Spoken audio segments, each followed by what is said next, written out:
Hi there. I'm back with another one. This one is the narcissist in your life is always ready to give you advice. They're always ready to give you advice. And you're so used to them giving you advice that you will typically listen to that advice. So the narcissist trains you not to trust yourself. Okay? So if you come from that family, they'll train you not to trust yourself, that you're always asking and seeking advice.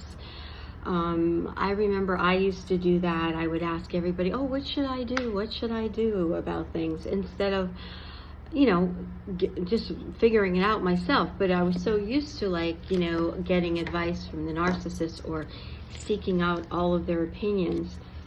That's just what I did. But the thing is they don't have your best interest at heart. The advice they're going to give you is maybe advice that's good for them, but not good for you, because they don't really care. So when they do give advice, though, the reasoning that they give is plausible. What they tell you, you think, well, oh yeah, I guess that's true. Because it seems plausible. It seems like maybe it is okay advice. But when you really look deep into it, it's not good advice. The narc's advice is usually the opposite of what you really should do. The narc's advice is really the opposite of what you should do. And many times it will lead you in the wrong direction, especially if it's a big life change.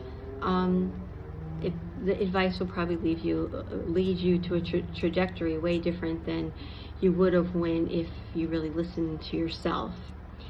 So some of the things about advice, for example, they might tell you you say, well, I'm going to look for a job that has this and that. This is where I think I belong. My talents, and they'll say, you really should stay with the job that you have. That's what the best thing is to stay with the job that you have. So they'll kind of keep you in that box instead of saying, oh, you know what, why not? Give something else a shot, but why not? That would be healthy advice, right? Yes, you won't have the security right away, but you're trying something new. Another thing is, especially in a narcissistic family, is if you want to go to a certain college, they may lead you to go to another college because maybe another family member went there.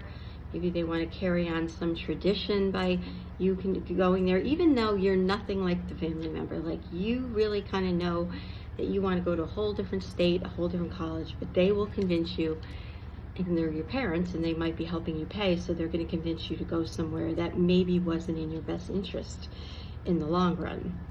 And that's it. Thank you very much. Jill Speaks Wisdom.